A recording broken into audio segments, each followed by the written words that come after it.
Hi, this is Somni Bhartia, and welcome to another episode of TFR Newsroom. And today we have with us Ryan McKinley, a VP of Applications at Grafana Labs. Ryan, first of all, welcome to the show.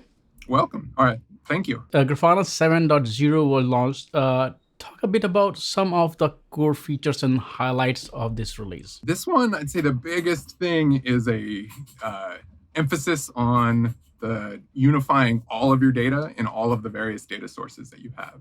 So, Grafana has always talked to many data sources, and we've really made a lot of effort to make that an easier process. So, you can talk to data that lives in CloudWatch, Stackdriver, Prometheus, or your custom data sources. So that's the stuff I'm the most excited about. That change came from the user feedback, or that is something that you wanted to better integrate and make it a better user experience? I'd say it's a mix of all of that. I mean, I'd say everyone at Grafana usually came to Grafana from being users. There's a lot of, I worked with Grafana for many years before joining Grafana, and have always really, the most valuable part of it is that you exist in an ecosystem of data across vendors, your own custom things where any solution gets you pretty far, but it's hard to get all the way with any of them. And people make choices about where data lives. And it's, those are always reasonable choices at the time, but then migrations happen and you need to live with data that exists in many places. So the value I've always seen of Grafana is that we talk to data where it exists and can extend that with our own features. So the plugin infrastructure allows you to write custom things on top of these other existing integrations. So with that, the other kind of main thing that we've done is if you've got data that all lives somewhere, your data sources, if you can run a SQL query to do whatever you want, that's super powerful. If it all lives in Prometheus, also great. But the next problem is if you've got data that lives in some of it in Google Sheets, because that's the best place to maintain it, and others in a SQL database, how do you join those together and bring them into a single view? So the other kind of main feature for Grafana 7 that I'm super excited about is transformations. So after we query data, you can set up a series of transformations that will allow you to take data from one query, data from another query, and join them together. So that could be, can I join data from Prometheus and Google Sheets? Can I have stuff that lives in New Relic and Splunk all end up being a single view? And as this data reside in different places, what are the realistic big challenges that users face when they try to connect to data? And that's what you're trying to solve here. So across organizations, I'd say the single thing that you see over time is people put data in their databases for specific reasons. And within an organization, you may have your observability team that has sort of great success with pushing everything to Prometheus. And then say, the executive branch wants to see a bit more. So they want to see some data that's out of Salesforce or out of some Excel spreadsheets that they've written. How do they end up joining that? So they've got some Oracle tables.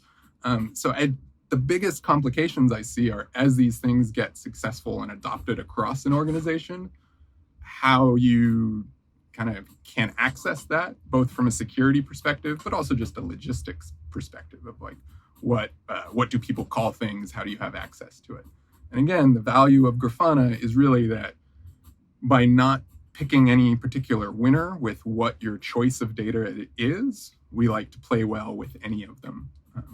You earlier mentioned about kind of change in the plugin architecture. What does it really mean? Is it easier to build plugin, or what are the real, for a developer or DevOps? Grafana's plugin ecosystem has always been pretty powerful, but it's, say, mostly been centered on a front end call. So you could get essentially in the browser, you could make a request to whatever data source you want, read the data, and transform it back. That works well to a degree, front-end transformations work okay. But the biggest thing we've changed, it's been around for a while, is we've moved all of that to be essentially plugin infrastructure that lives in the server side. So The request goes to the server. We have a pretty robust gRPC interface that then lets you talk to it. And then you can implement your plugin in that native language. And the part I'm excited about, maybe a little technical, is that essentially we make any query to any data source and convert it into Apache Arrow, which is a data format that many people use across the ecosystem. We didn't invent it, which is part of what I like the most about it. So if you can get it into that format, we then pump it back to the front end and then visualize it. So by existing in sort of some agreed upon standards, we allow access to a significant, like a growing number of data sources and processes. So that is a new API that we're releasing with Grafana 7. As you said, that Grafana has been very powerful when it comes to plugins. So can you talk about, how people are kind of leveraging plugins with Grafana? So Grafana is an open source project. That's our roots. That's my interest in it. It's part of it. It's its huge strength. It's how we get adoption. It's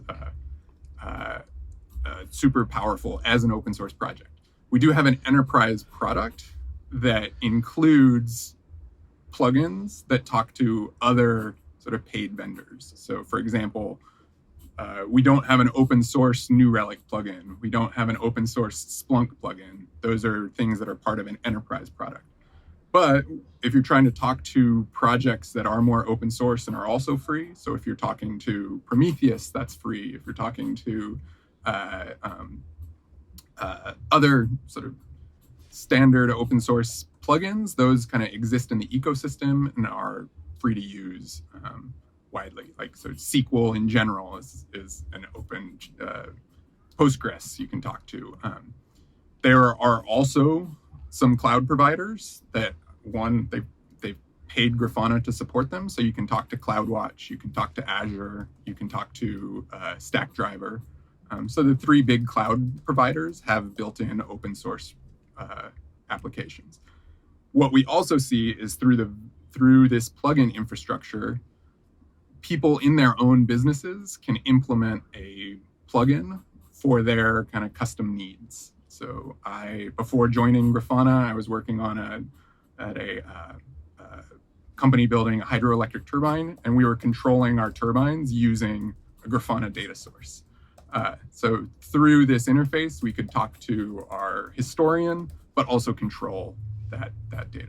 So there's this mix of sort of where the open source meets our enterprise products. One of the things when I was going through the release notes was that being able to join content from different panels, can you talk about that a bit, So I guess big picture in doing robust visualizations of whatever you're trying to do, data exists in multiple places and data sources. So databases they all have different capabilities, right?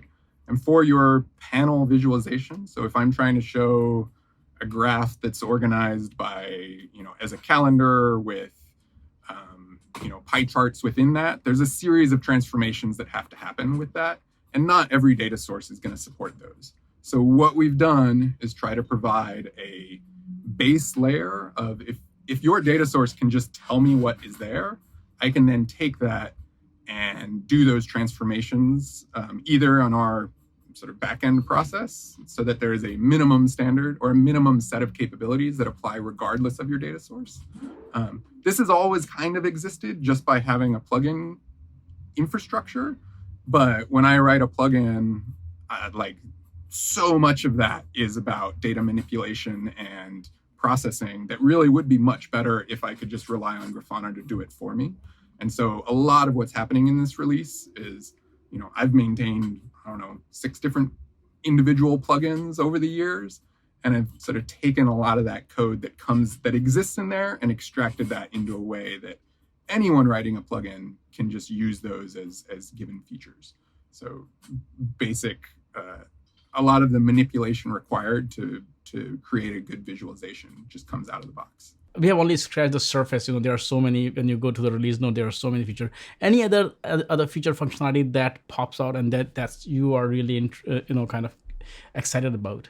Yeah, the other main exciting feature about Grafana 7 is support for tracing directly in Grafana. So we've had logs, you've obviously seen logs metrics, but now from your logs, you can link into tracing. So uh, currently, if you're using Zipkin or Jaeger, we can link into those data sources and show the trace view directly in Grafana. What is the role of observability in the cloud native space? How people look at it, and how this space itself is evolving. Can you talk about that? What are the thoughts on that? I guess there's a lot of opinions on it. I'd say at the core, I think of observability as really understanding what your applications are doing and understanding what you can do to fix them, make sure people are experiencing them the way that you hope. So there's many different methods and theories around this that I'll let you search the internet for. But I think the biggest one for me is that the tools we build should surface those, and those tools evolve over time. Grafana sort of is, by not picking any particular strategy, allows us to sort of evolve with those choices over time.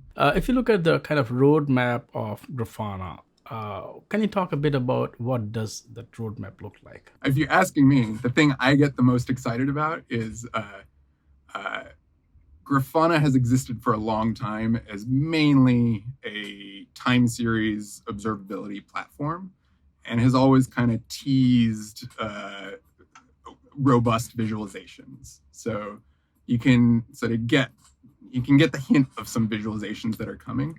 The framework that we're putting in place for Grafana 7 leaves us in a position to really expand our visualization library, to expand how that can become a much more robust ecosystem and set of tools that you get with the tools you're already using. So that's the stuff I'm the most excited about, is how we'll expand our visualization capabilities in the next 6 months. Ryan, thank you so much for taking time out of your schedule and talking to me today. And I look forward to talk to you again to not only talk about Grafana, Grafana Labs, and also observability and how this whole space is evolving.